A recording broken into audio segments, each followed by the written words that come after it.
आज पूरे विश्व में एक वायरस ने चुपचाप आकर पूरे मानव जाति पर हमला करने का प्रयास किया है। मानव जाति हमेशा से मृत्युंजय रही है, उसने मृत्यु पर विजय प्राप्त की है। वह हर मनुष्य स्वयं शासित है, वह किसी के पराधीन होकर चल नहीं सकता। कैसा भी युद्ध हो, जमीनी हो या आसमानी हो, उस पर मनुष्य ने हमेशा विजय प्राप्त की है।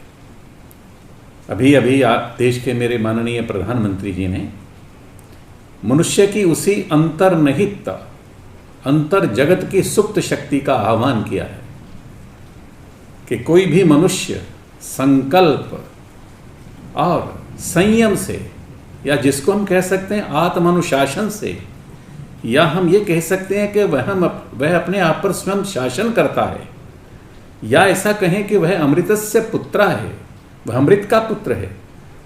वह इस प्रकार से विजय प्राप्त कर सकता है।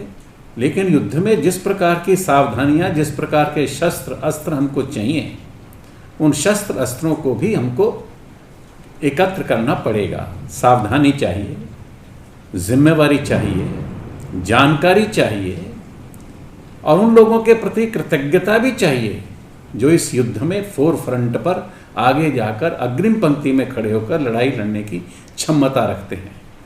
वह बड़े बड़े ऐसे अमीर लोग हो सकते हैं जिनके पास लोग सर्विस करते हैं, वह डॉक्टर्स हो सकते हैं, वह ग्रोसरी का काम करने वाले, सामान देने वाले, सप्लाई करने वाले, लाइफ सेविंग्स ऐसे आर्टिकल्स, कमोडिटीज़, वस्तुओं को जो सप्लाई करने का इस समय काम करते हैं। क्योंकि युद्ध के अंदर सभी प्रकार के व्यक्तियों का सभी प्रकार से योगदान होता है और सभी प्रकार के व्यक्ति सभी प्रकार के अपने अपने उपक्रम करते हैं।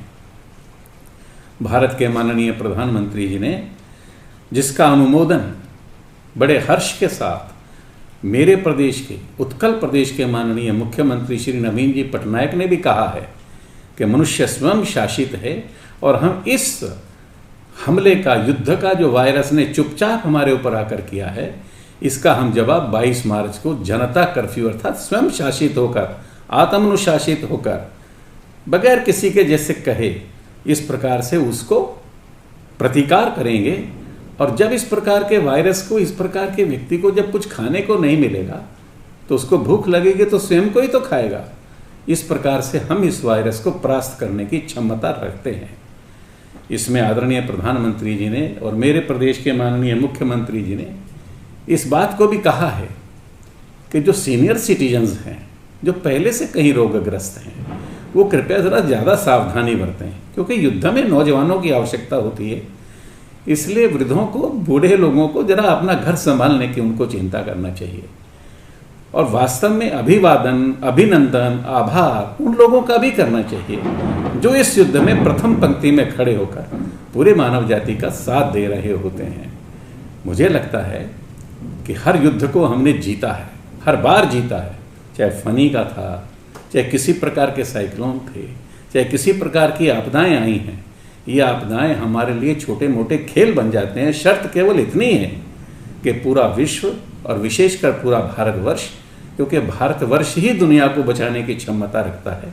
माननीय प्रधानमंत्री जी ने ही सार्क कंट्रीज के देशों को बुलाकर सबसे बड़ी पहल की है, और पहल की है कि आइए हम सब मिलकर लड़ें, और एक संदेश दिया है। और ये संदेश दिया है कि मनुष्य अपने अंतर्निहित अंतर जगत की शक्तियों को जागृत करे, और जागृत कर कर इस वायरस का मुकाबला करे। और उसके लिए प्रथम चरण है कि कल 22 तारीख को मनुष्य स्वयं शासित होकर ये संकल्प ले, संयम धारण करे कि इस वायरस को हम अपने प्रदेश में, पूरे भारतवर्ष में किसी भी कीमत पर घुसने